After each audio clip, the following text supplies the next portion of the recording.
Hello ladies and gents, Tom here once again from the West Ham Faithful. I'm only going to make this a short one. It's the Bournemouth versus West Ham preview. There's not really a review. There's not really too much to talk about. But anyway, before I start this video, please, if you like my content, hit the like button, hit the subscribe button. If you're watching on TikTok, add that plus button. So right, let's get started with the Moyes shit show. No, I'm joking. This is not the Moyes shit show. Anyway, so last season we beat them home and away, and this season we drew our first game against them at home. Oh, sorry. Got my stats down here. Right, so yesterday in the first half, we started the brighter, in my opinion. I believe Bournemouth come into the game. There was a few chances early on. Fornals tried an audacious shot from outside the box. It was like looping over him, and he hooked it, and it just went wide. I think it was a few yards wide, but yeah, that weren't too bad. Thomas Souček hit the bar, hit the far post. When it looked like he was trying to cross it over to Mikel Antonio, but it was like a shit pass, as Thomas Souček normally does. But yeah, anyway, we went in at half time with Bournemouth getting more into the game at the end of the half. And it was a question of who's going to start the better in the second. And in the second, it was us. We was all over them to begin with. And then out of nowhere, West Ham are on the attack. We lose the ball. Fornals wins it back, passes it to Paqueta. I think passes it to Bowen, takes a touch, and then bangs it in the top corner. It was a brilliant goal. But after that, it seemed like we were lacking energy. It seemed like we needed a change. It seemed like we needed to freshen up a bit. We did not look like we were going to lose, but we looked like we needed to freshen it up a bit. But it seemed like the tactics might have changed. Moyes might have instructed them to sit back even deeper than what they normally do, and absorb the pressure, which eventually the pressure concludes in the defence cracking and them scoring a goal, which is exactly what happened, where a Bournemouth player was on the attack, took a shot he weren't going nowhere, but he deflected off one of our defenders and it fell right into the path of Dominic Solanke. All we had to do is take one touch and he's beaten Areola, and that's exactly what he did. But yeah, anyway, the game finished 1-1 after them scoring that goal. West Ham, they looked like the more likely to score, even though 75% of that game, West Ham were the better team in my opinion. But yeah, let's go through the stats. Now, this is pure Moyes ball. Pure Moyes ball. Right, West Ham's shots were 16, shots on target 3, possession 37%. We took 304 passes and only 67% of them were accurate, which is ridiculous. Does Moyes not does he not do no passing like drills or anything in training? It's ridiculous. Our passing stats are jokes, along with our possession. Like, I know we play counter-attacking football, but it's ridiculous. Our yellow cards, we got 4 yellow cards. One of them, more notably, was Bowen's, which I think was a complete and utter joke. We had 4 corners. Now, they had 10. They had 10 corners. Now, I don't even want to give them the credit because they were a home team. This is just how Moyes plays. We will play at home and still concede. Have these kind of stats is ridiculous. And as a West Ham fan, I'm getting quite pissed off with it. I'm getting quite pissed off with watching 90 minutes of football where we're only playing with the ball 20 minutes. It's getting fucking really... I've had enough of it now. I've had enough of it ages ago. I had enough of Moyes ages ago. But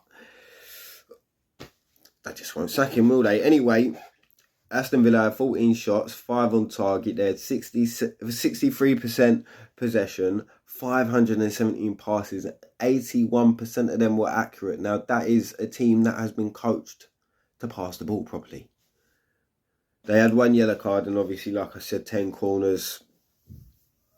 But yeah, I did say in my preview, I think it will be 3-1, but I've got a feeling it's going to be 1-1. I did. You can go back and look at it if you want. I did say exactly that. I think we didn't know enough. We don't know nothing about their team, how they're going to play, and with the new manager and a lot of their new signings. And yeah, they did. I'll give kudos to Bournemouth with Kirkes, man. West Ham should have bought him. Fucking, he done all right for them lot yesterday.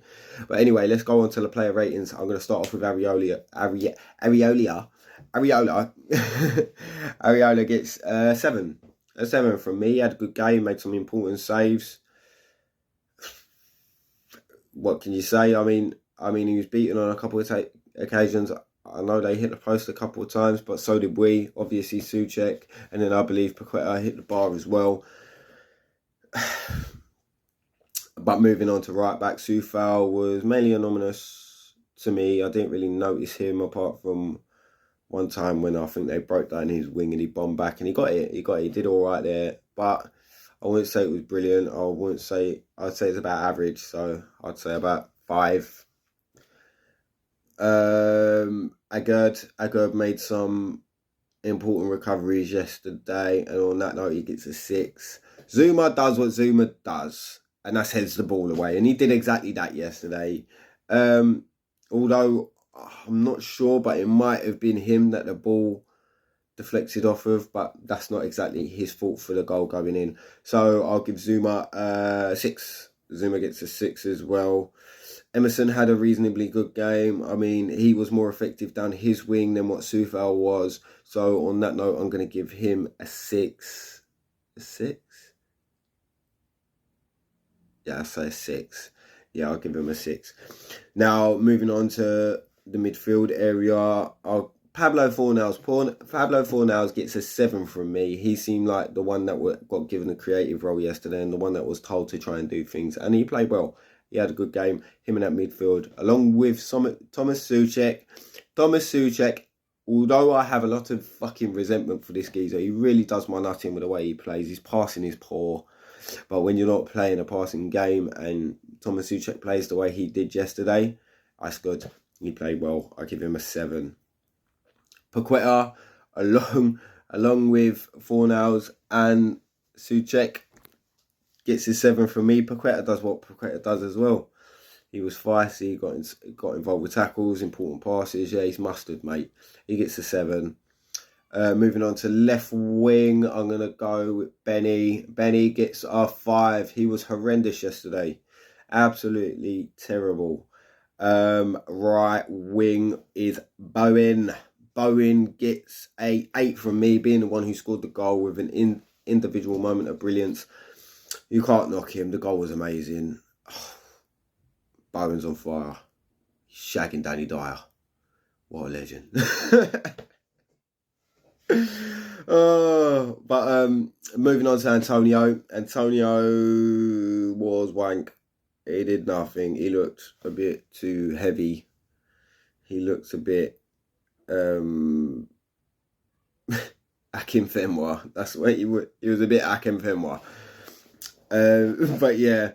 Let's go on to our subs. Let's start off with Cornet. He was on for about 2 minutes. I can't really judge that. Let's move on to Ings. Ings had a free header from 6 yards out and headed it onto his knee. He gets a 3. An absolute shit show. He had the opportunity to win us that game and he didn't take it. Who else came on? I can't remember who else came on. Who came on? It's absolutely left my mind. Anyway, that's it from me. The sub ratings ain't really important anyway. They never really get high rated unless they score. And I would have remembered who came on if he scored. But anyway, if you like this video, please hit that like button. Hit the plus if you're watching on TikTok. And subscribe. Or follow. Whichever's clever. Till next time, come on you irons.